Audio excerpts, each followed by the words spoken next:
Ipinagpapatuloy natin yung ating serye ng pag-aaral sa aklat ni Job. You can turn your Bibles to the book of Job, chapter 3. And we will be reading the whole chapter. Noong nakaraan, nakita natin na yung unang dalawang kabanata ng aklat na ito, yung tinatawag na prologue, it ends with Job in suffering but now reunited with his friends. And yet we find them in the last scene sitting in silence for days, 7 days and 7 nights. And through those days, loob ng isang linggo na iyon, no one dared to break the silence. But they must have been trying to imagine what's going on in Job's head. Is it possible to remain sane? Yung hindi ka mabaliw sa pagdurusa na ganyan na inabot ni Job. Ano na kayang nasa isip niya? Saan na kaya tumutungo? What dark corners are his thoughts now going to? Is his once pure soul now being eaten away by bitterness because of how much he has suffered? Is that soul now as unrecognizable as his beaten up body? And from this deafening silence, we come to chapter 3. Job now speaks. Job now breaks forth in speech. And the details of his external suffering, yung kanyang pagdurusa, na in-explain sa chapter 1 and chapter 2, which is external, yung nawala sa kanya, yung kinuha sa kanya ng Panginoon, at yung sakit na binigay sa kanyang katawan. Now in chapter 3, this is supplemented by his inner agonies. What is going on inside Job? What is he feeling? What is he struggling about? And with that in mind, I invite you to turn to Job 3 verses 1 to 26. After this, Job opened his mouth and cursed the day of his birth. And Job said, "Let the day perish on which I was born, and the night that said, a man is conceived. Let that day be darkness. May God above not seek it, nor light shine upon it. Let gloom and deep darkness claim it. Let clouds dwell upon it. Let the blackness of the day terrify it. That night, let thick darkness seize it. Let it not rejoice among the days of the year. Let it not come into the number of the months. Behold, let that night be barren. Let no joyful cry enter it. Let those curse it who curse the day, who are ready to rouse up Leviathan. Let the stars of its dawn be dark. Let it hope for life, but have none, nor see the eyelids of the morning, because it did not shut the doors of my mother's womb, nor hide troubles from my eyes. Why did I not die at birth, come out from the womb and expire? Why did the knees receive me, or why the breasts that I should nurse? For then I would have lain down and been quiet. I would have slept, then I would have been at rest with kings and counselors of the earth who rebuilt ruins for themselves, or with princes who had gold, who filled their houses with silver. Or why was I not as hidden, stillborn child, as infants who never see the light? There the wicked cease from troubling, and there the weary are at rest. There the prisoners are at ease together. They hear not the voice of the taskmaster. The small and the great are there, and the slave is free from his master. Why is light given to him who is in misery, and life to the bitter in soul, who long for death, but it comes not, and dig for it more than for hidden treasures, who rejoice exceedingly and are glad when they find the grave. Why is light given to a man whose way is hidden, whom God has hedged in? For my sighing comes instead of my bread, and my groanings are poured out like water. For the thing that I fear comes upon me, and what I dread befalls me. I am not at ease, nor am I quiet. I have no rests, but trouble comes. This is the word of God. Let us seek the Lord's help as we reflect on this chapter. Gracious Father, we come before you in holy contemplation, just as we have sung, and we pursue that sweet theme of salvation, even in this dark and gloomy chapter. We pray that we would find it ever new indeed, the message of Christ's gracious work. And therefore we commit ourselves to you as we do this in Jesus' name. Amen. Itong binasa natin, this whole speech, which is in poetic form, is summed up in verse 1. That Job, after a long moment of silence with his friends, finally spoke. He finally opened his mouth. And this speech is summarized by Job cursing the day of his birth. Sinusumpa niya yung kanyang kaarawan. Sinasabi niya na sana hindi na ito nangyari. And as if you have tried to read it and seek to understand what Job is saying, you can say that he says things here that can make us uncomfortable. Okay lang ba na sabihin yung mga sinabi ni Job dito? His expressions are out of beat with what we expect a godly person to say in times of suffering. Ganito ba yung isang makadiyos na tao sa panahon ng pagdurusa? Sasabihin niya ba yung mga bagay na ito? And the reason why we may have that sense of discomfort as we read through this chapter is because often we limit our accepted religious expressions to an undisturbed positivity. Iniisip natin at itinuturo ito ng iba na ang isang mananampalataya, ang isang tunay na makadiyos, kahit sa panahon ng pagdurusa, he must keep a calm composure and never says things that are this way, that are dark, that are going the bounds of positivity, of optimism. But that is not what happened with Job in chapter 3. That is not what we see at all. And you see, brethren, Job is not a singular case. Hindi siya mag-isa. Doon sa mga makadiyos na tao sa lumang tipan at sa bagong tipan na nagpahayag ng tinatawag na panaghoy or lamentations. In fact, the Bible is littered with expressions of lament. When we say lament, it is a complaint being lodged to God. In fact, being lodged against God for an apparent injustice in His ways in order to seek either help or to seek an answer to provide meaning to why this is happening. It is called lamentations. And the reality is that in the Bible, laments are spoken. It comes from the mouth not of the ungodly, but the godly people of God. We have Job as a case of that.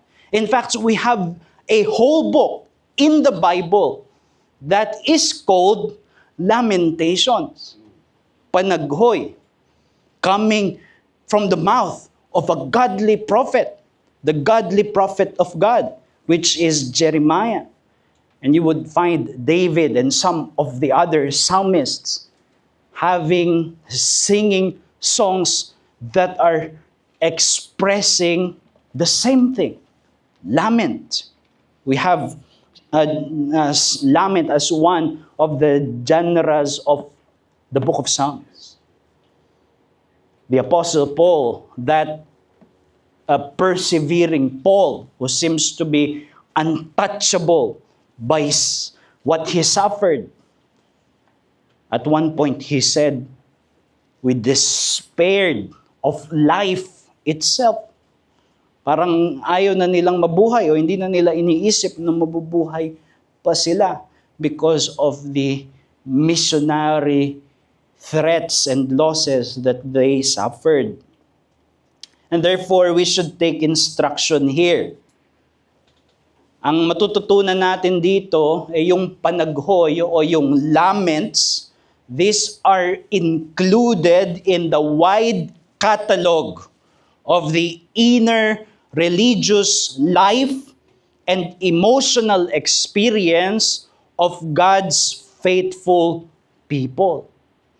And mahalaga na matutunan natin yun so that we don't try to shove it off. Hindi natin aalisin. Hindi natin iisipin na hindi ko dapat nararanasan yung ganitong damdamin. Kung ako ay tunay na mananampalataya. And we must banish that from our thought. Lamentations are included in that wide variety of the faithful experience, emotional experience of God's people. And that is the message. Simply, that is the message that I want to advance this morning to your minds, hearts, and consciences, that lamenting is a lawful expression of a faith that is in trial. Ang panaghoy ay isang katanggap-tanggap na damdamin ng isang mananampalataya na nasa loob ng pagsubok. Now, think of the hardest seasons of your Christian life. Sa mga matatanda na, mas matagal na, o kahit hindi pa masyadong matanda sa pananampalataya, may mga mabibigat na pagsubok na kayo dinanas. And my question is, do you remember if you ever prayed a lamentation? Do you remember if you ever speak to God, expressing a complaint to Him? Perhaps even at times it seems against Him. Because that is what you are feeling in the time of suffering. And if you have not, let me ask you, why not? Is it because of fear that this doesn't sound very godly? This doesn't sound very spiritual? And I hope that the truth of the scriptures would confront such a perspective. Dito sa panaghoy ni Job, matututunan natin na ang pananampalataya, it can pass by and it can pass through dark valleys of doubt. And it can out-survive it. At dalawang bagay yung ating titignan dito mula sa lament ni Job. As I have said, hindi natin pinag-aaralan yung book of Job in extreme detailed way. Ang nais natin ay makita yung bird's eye view, so hindi natin iisa-isahin yung mga verses, and we will only take representative sa kabuuan ng pag-aaral natin ng aklat na ito. But from this, matututunan natin yung dalawang katotohanan, generally from Job's case, that he was steadfast but not stoic. Pag sinabing stoic, walang damdamin. Steadfast, not stoic. Secondly, he was stumbling but struggling. Steadfast, not stoic. Stumbling but struggling. So yan yung dalawang bagay na makikita natin even in this lament of Job. The first is that he was steadfast, not stoic. You must have felt it. Nung binasa natin yung chapter 3, if you are reading your Bible rightly, hindi pwede na basahin natin itong chapter 3 na hindi natin nararamdaman yung kanyang damdamin. Hindi ito cold theory. Hindi ito philosophical reflection kung bakit siya nagdurusa. This is a cry of passion. Perhaps a reckless cry. But it is a cry of passion. This is someone who is impassioned about what he is saying kasi naranasan niya. Galing ito doon sa kanyang malalim na damdamin ng pagkakaroon ng mga pagdududa dahil sa bigat ng kanyang pinagdaanan at patuloy na pinagdadaanan. And this is not cold theory. This is not philosophical reflection. This is an outpouring of a soul that is in turmoil, that just had to break forth, that just had to be vented out, lest it would consume him from the inside. Kakainin siya sa loob kung hindi niya ilalabas yung kanyang damdamin sa pamamagitan ng pagsasalita. At dito sa ating aklat na binasa, ang malaking problema ni Job, he struggles to accept na yung Diyos na mabuti, He governs the universe as a universe with a moral order dahil siya ay Diyos na mabuti at tumataligsa sa masama. Hindi niya matanggap na itong mabuting Diyos na ito, He would introduce a life into this world only to go through what He went through. Meron ba talagang mabuting Diyos? Kung pinanganak ako at nabuhay para lang dumanas ng mga dinanas ko. Yun yung kanyang, doon siya nahihirapan na magpatuloy sa pananampalataya. And in fact, this is the summary of his speech. The whole of his speech, it has a progress. Meron siyang progress na ang summary, bakit pa ako pinanganak?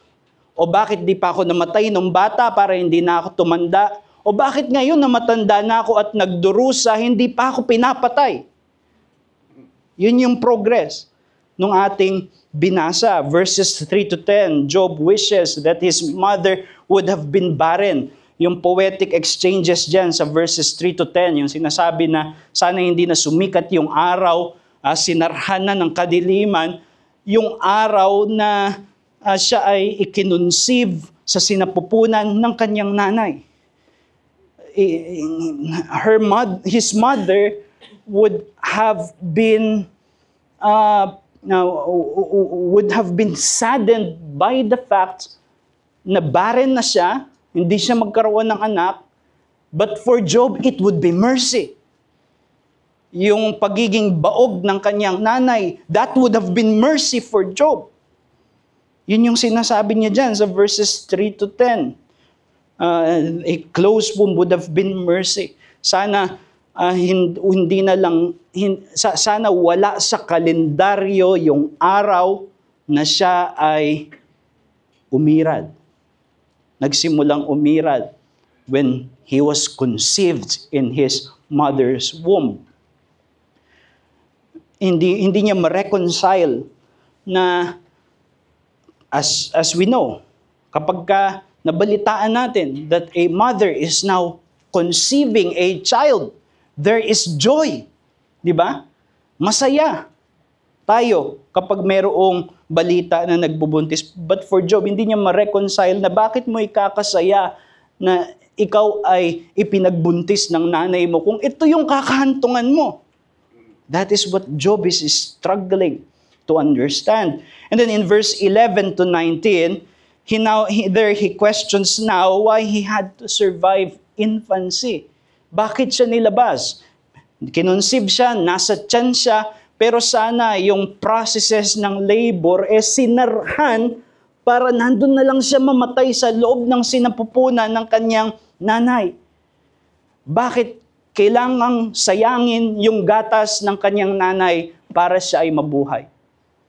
Diba? Why there has to be that mother's milk to nurse him?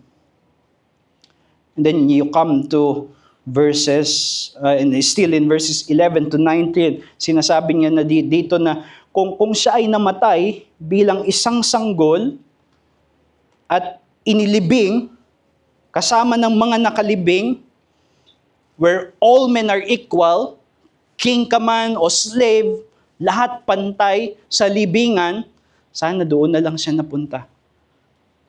Yun yung sinasabi niya dito. And then in verses 20 to 26, he wonders now why he still has to live. He now longs for death. Nakita niyo yung forceful language na ginamit niya dito. Yung isang tao na gustong-gustong maghukay para makakuha ng kayamanan, siya mas gusto niyang maghukay para dalhin na yung sarili niya doon. He longs for death because of how much he has suffered.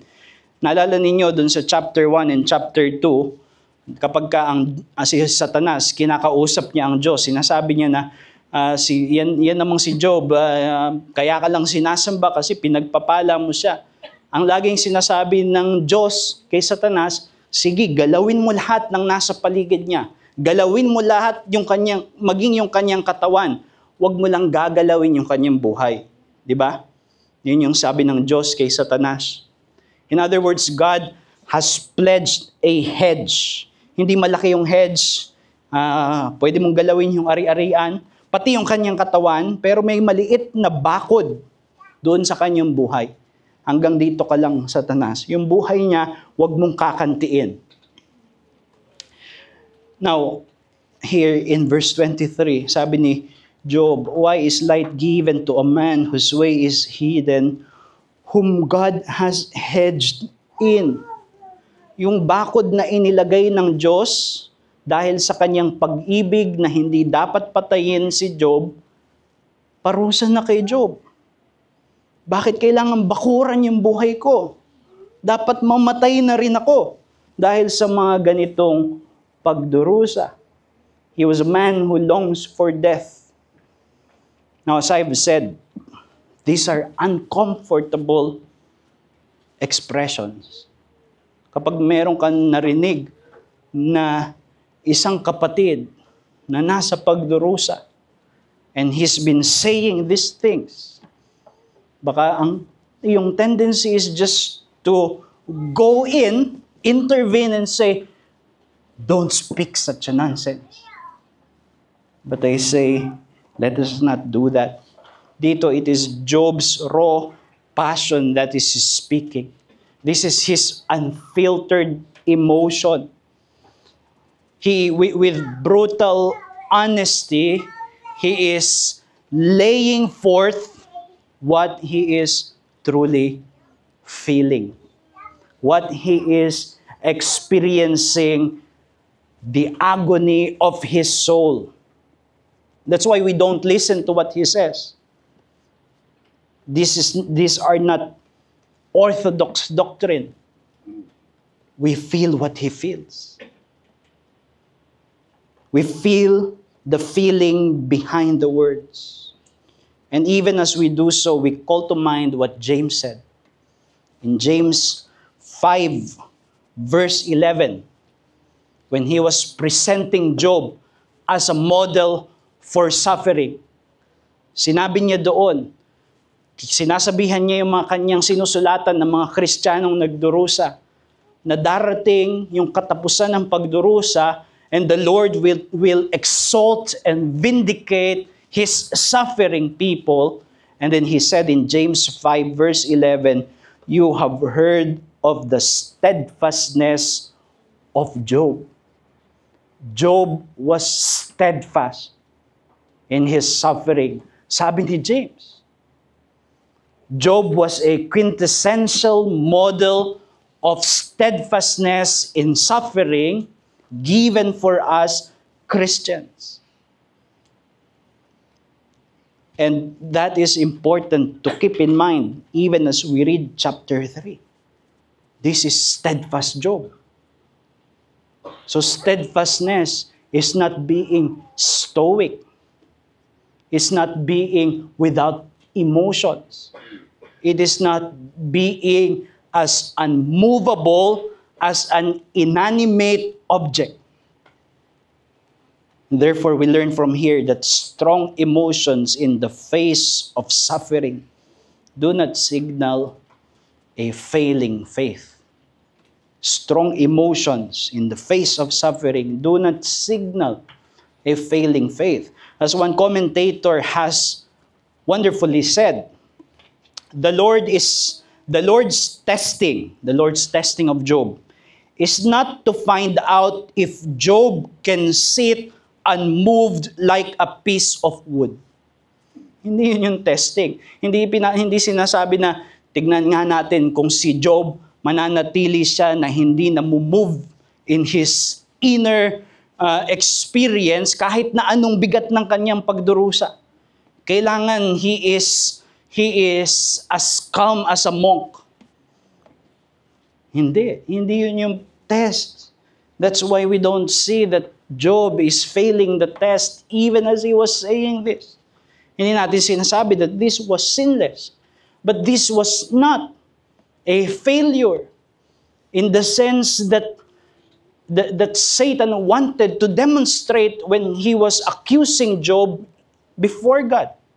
Pag tinanggal mo lahat, he will curse you to your face. Yun yung sabi, di ba, ni Satan. That is not what Job is doing here. This is still steadfastness. That is why kapag nagdurusa tayo, remember that we are not superhuman when we are unmoved by pain. Hindi natin sinasabi na malakas na ako bilang isang tao. I am a superman. I am a superwoman. Kasi hindi ako naaapektuhan ng kahit anong kawalan at sakit. In fact, we become less than human. Because we must not purge ourselves of emotions to unshackle just a pure mind. Hindi tayo isip lang. Meron tayong damdamin. And that is what Job demonstrates here. That he can be affected by pain. That he can be affected by suffering. And it is just being human. It is being mature. Alam niyo yung bata, di ba? Siguro na-experience niyo yung pagbata ka. Tapos mayroon ka mga kalaro, tapos bigla ka nadapa. Nakakahiya na nadapa ka, kaya bigla kang tumayo, gas yung mga tuhod mo, mukhang malalim yung sugat mo, dapat daling ka na sa ambulansya. Tapos merong nagsasabi sa'yo, masakit ba? Daling ka na sa ospital. Sinasabi mo, hindi masakit. Hindi masakit kasi nahihiya ka. Ayaw mong dagdagan yung kahihiyan by admitting na masakit. And nakikita ng mga kalaro mo na lumuluha ka na, nandito na sa gilid, pinipigilan mo, pero sinasabi mo pa rin, hindi talaga masakit. That is immaturity. Hindi yun maturity. And therefore, we learn from Job. We learn to lament. We learn to express, especially before God, na alam naman niya kung ano yung nararamdaman natin. Walang sense na itago yung ating damdamin sa pagdurusa. We express it. And therefore, this means, dear brethren, nakalagin natin yung ating puso mula sa mapagpanggap na pagiging positibo sa panahon ng pagdurusa. We must free our hearts from the pretense of unbreakable optimism in times of suffering. Now, there may be times, and you may know that in your own experience, where you suffer. Nagdurusa ka, may binigay sa iyo ang Diyos na pagdurusa. And along with that, God just showers your soul with light and assurance and confidence that you are able to maintain without pretense a calm composure At kapag sinabi mo na, kaya ko to, naniniwala ako, all things work together for good. And there is no hint of pretense there because that is what you really feel.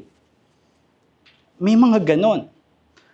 At hindi natin yun ipinagkakaila. That is not pretentious. But often we force ourselves to be in that state. So that we put on a mask. We just lost something. Or we are in deep pain that confuses us as to the meaning of what God has given us this sorrow. Or we are being confronted by providence that we do not understand, but it is costing us. And hindi natin masabi, all things work together for good. But we need to put on that mask before others, and sometimes even before God, because we think this is the mark of godliness and spirituality. That is not the case. That is not the case. And in fact, it is a poison. It is a poison to the soul. And therefore, this teaches us, dear brethren, that we must learn to lament. Kaya nga meron tayo ng Book of Psalms. If you study the Book of Psalms, and if you are reading your Bible in a year, usually makikita ninyo yung mga one-year Bible reading plan, hindi nawawalan ng Psalms. Sabi ni Calvin, yung Psalms, it is a catalog kung saan merong salamin para sa lahat ng mga damdamin ng isang matuwid sa biyaya ng Panginoon. So, and laments are part of the Book of Psalms because God wants to teach us that it is okay to be brutally honest with me. You can cry. You can express how you feel. And God is inviting that. So we learn to lament even or especially in prayer. After all, we are coming to God who already knows our hearts. Wala tayong kailangang itago sa Kanya. Alam niya na kapag nananalangin tayo at sinasabi natin na Panginoon, nagtitiwala ako sa iyo ng buong buo at kita niya yung puso natin na punong-puno ng pagdududa. Hindi natin kailangan magtago sa Kanya. And therefore, we pray, Panginoon, punong-puno ako ng pagdududa. Tulungan mo akong magtiwala. That is how it is to lament. We can pour out to God our hearts knowing that He is our dearest friend with raw, unfiltered, even brutal honesty at times, such as the case with Job. And this is not a sign of a failing faith. Perhaps it may even be a sign of a lively faith. Hindi patay, kung hindi buhay at may damdamin. Natutunan ito ni Augustine mismo noong namatay yung kanyang nanay. And I will read portions from the Confessions because maybe even though we are separated from Augustine by many centuries, yung kanyang karanasan ay parehong karanasan natin dahil tao siya at Kristiyano siya. And namatay yung kanyang nanay na alam natin na mahal niya kasi yung kanyang nanay, si Monica, ito yung nananalangin para sa kanya, para siya maligtas kahit nung panahong wala siya sa pakialam sa Panginoon. And he saw his mother dying in agony in the deathbed. Tapos sabi niya sa Confessions chapter 9, I closed her eyes, and a great wave of sorrow surged into my heart. It would have overflowed in tears if I had not made a strong effort of will and stopped the flow, so that the tears dried my eyes. What a terrible struggle it was to hold them back. I wanted to cry like a child, but a more mature voice within me, the voice of my heart, stopped me, bade me keep my subs in check, and I remained silent. So hindi pinigilan niya yung kanyang sarili. Iniisip niya that it is only a sign of maturity not to give in to the sorrow. Tapos nung inilibing na yung kanyang nanay, he still did not cry. Sabi niya, when the body was carried out for burial, and I went and returned without a tear. Hindi siya umiyak. Yet all that day, I was secretly weighed down with grief. With all my heart, I begged you, God, to heal my sorrow, but you did not grant my prayer. So nakikita niya na yung sobrang kabigatan, ayaw niyang umiyak, gusto niya lang na pagalingin ito ng Diyos. Pero hindi pinapagaling ng Diyos. Tapos nung siya ay nakahiga na sa bed that day, he remembered a hymn. A hymn that he went singing on his head. Because sometimes a light surprises the Christian when he sings, di ba? Tapos sabi niya, then little by little, my old feelings about your handmaid, about your servant, God's servant, which is his mother, came back to me. The tears which I had been holding back streamed down, and I let them flow as freely as they would, making of them a pillow for my heart. On them it rested, for my weeping sounded in your ears alone, not in the ears of men who might have misconstrued it and despised it. Natagpuan niya yung gusto niyang kagalingan when finally he admitted his sorrow and he let the tears flow down.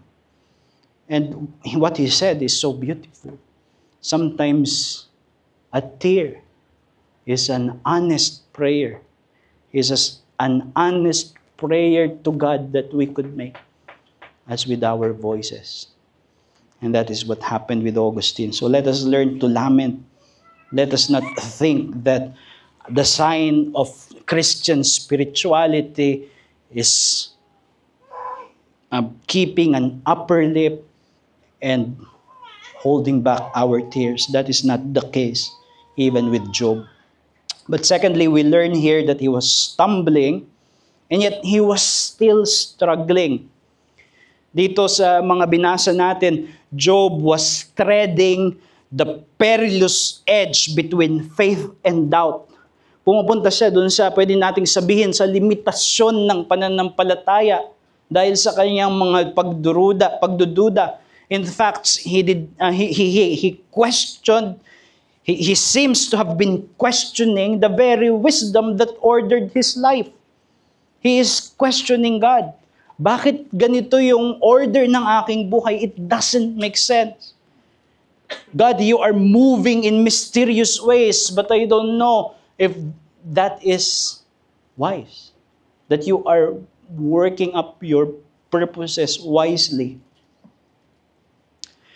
But something that we must observe is that although he was treading those perilous edges, he never did transgress the limits. Even in his fiercest complaints and lamentations, he never crossed into that place of denying and renouncing his Creator. Di ba si Satan, nung nandun siya, yung hindi niya nakita pero nakita natin na heavenly sin na binigay sa atin sa prologue ng aklat na ito, Satan was confident na kapag tinanggal na ng Diyos yung kanyang mga regalo kay Job at pinalitan niya ito ng mga pasakit kay Job, Job will curse God at his face. Di ba? Yun yung sabi ni Satan. Dito nakita natin, Job cursed. And yet, it was not directed to God. In fact, he cursed the day of his birth. He cursed his birthday. Job's faith places a fixed barrier around his lamentations that he would never renounce God. And the narrator tells us that in recalling the word curse, Job cursed, but he never cursed God, he cursed the day of his birth.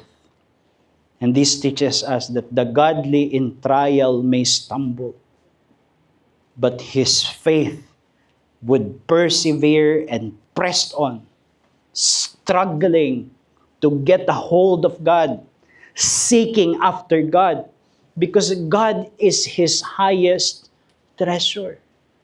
Even when what he is doing doesn't seem to make sense, he would never imagine life being cut off from his Creator, because his Creator is his highest good. His Creator is his portion. Natutunan natin to kanina sa binasa natin, although di natin binasa yung buong Psalm 73, but it is a lament psalm. Yung binasa natin kanina. Inaamin dun ni Asaph, sa verse 2, he admits that his feet had almost stumbled. Na-stumble siya. Bakit? Kasi tinitignan niya yung sarili niya at yung ibang mga tao na matapat sa Diyos, nagdurusa, samantalang yung iba na masasama at wala silang pananampalataya sa Diyos at pagsamba sa Diyos at pagmamahal sa Diyos. But it seems that they are the ones who are receiving the flood of goodness and wealth and earthly blessing. And in the limited purview of the Old Testament saints, they could not imagine, they could not make sense of why God has ordered His world this way. There is an apparent injustice. Yun yung iniiyak ni Asaph doon sa Psalm 73. But then, there was a breakthrough in verse 16. Until I went to your sanctuary. Nung nagpunta na siya sa bahay panambahan. At naalala niya that his lot is to dwell with God forever in eternity. And then he was able to say, whom have I in heaven but thee? And there is nothing on earth that I desire beside you. My strength and my heart may fail, but God is my portion. God is the strength of my heart. And so it makes sense. It makes sense. And that is what happens to Job here.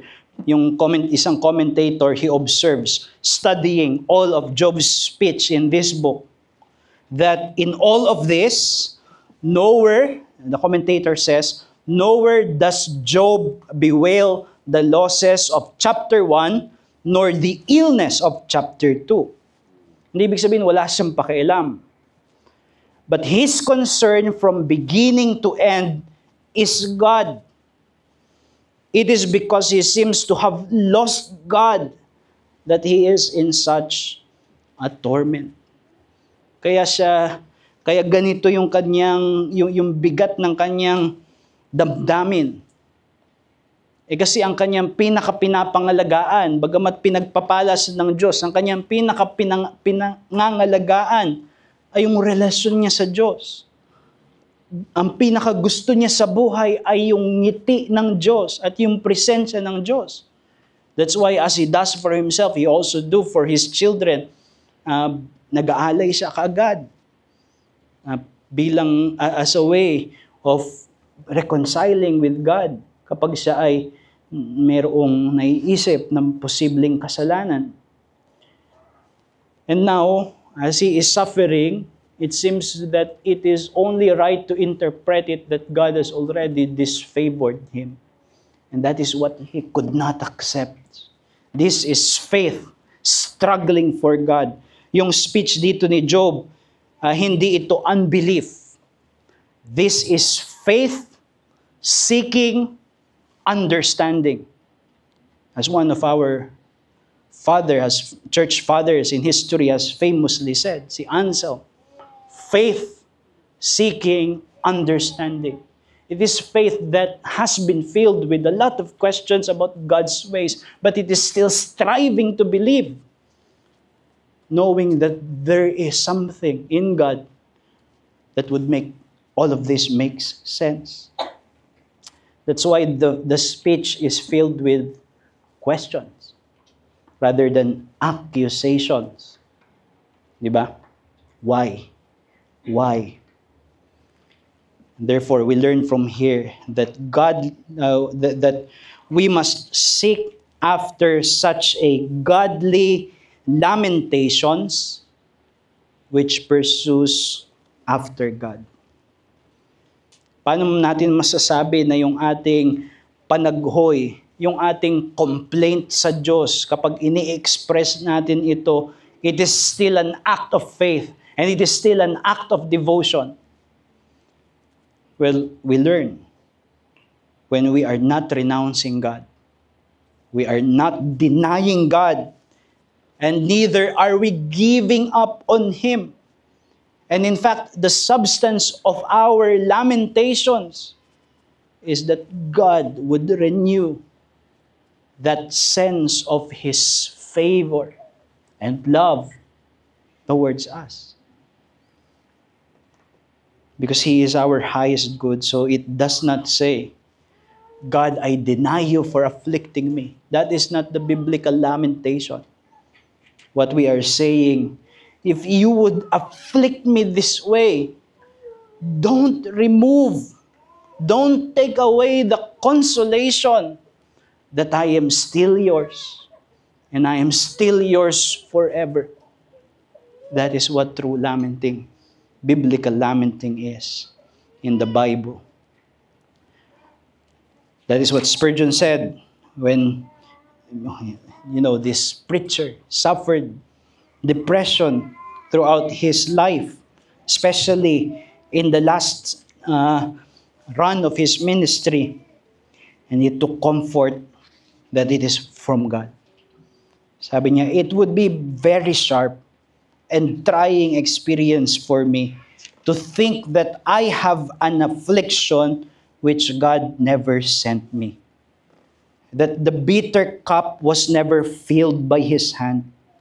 That my trials were never measured out by His arrangement of their weight and quantity. Ang sinasabi niya, mas mahirap kapag dumadanas ka sa pagdurusa and God is absent. You cannot explain and trace that this is from the loving hand of God. But if it is from the loving hand of God, there is comfort and there is consolation. And lamentations are seeking to get to that place. To trust that this is from God, from a loving God. And that is what we are to learn, dear brethren. Now, just briefly, bago tayo magtapos, we should learn to lament. Because our faith, yung ating pananampalataya, it is emboldened. In fact, even further than Job, we are emboldened to lament. Because lamentations are most proper to our dear Savior, Jesus Christ. We know that He was sinless, don't we? We affirm that Jesus never sinned, and He ever trusted His Father with unfailing and unwavering trusts in His ways. But have you not read from Hebrews 5 verse 7 that Jesus in the days of His flesh, He offered prayers to God with loud cries and tears. Merong panaghoy. The laments belong to Jesus most properly because He is the one who is the true suffering servant. Job was a sinner. If he suffers it is still justice. Jesus was sinless, and yet he was subjected to the deepest agony and torment. And in that place, he lamented. In that place, he wept. One of the most significant yet the shortest Bible passage in the Bible is Jesus wept. He is the true fulfillment of the weeping prophets of the Old Testament. Lamentations belong to him. And therefore, we can say it is not sinful to lament. In fact, we remember that Jesus, though he was God, the Son of God, he took our humanity. He assumed our humanity so that both in perfect holiness and in his deepest suffering, he may once and for all utter for us on that cross what is supposed to be our predicament as sinners, as human beings who are rebellious to God. Our predicament is to eternally utter under judgment what Jesus uttered on the cross. My God, why have you forsaken me? It takes from the lament psalm, a lament psalm. And Jesus took our humanity so that in our place, if you are a believer, in your place, he could take that lament for you. So that you would know you are never truly forsaken by God. Jesus, in his humanity, on the cross, is the one who uttered that prayer. My God, why have you forsaken me? Sana tagapagligtas mo na ang Panginoong Jesus. Because if not, your eternal destiny would be an eternal lamenting. And there will be no comfort for all eternity. You will cry, my God, why have you forsaken me? And there will never be an answer coming from heaven except what you already know in your conscience. It is because you have denounced the Creator. You have rebelled against him. And that you have not come to Jesus Christ when he offers substitution to take that predicament to himself so that he may give to you eternal life and eternal blessedness before the Father. But for us believers, we can lament because he did.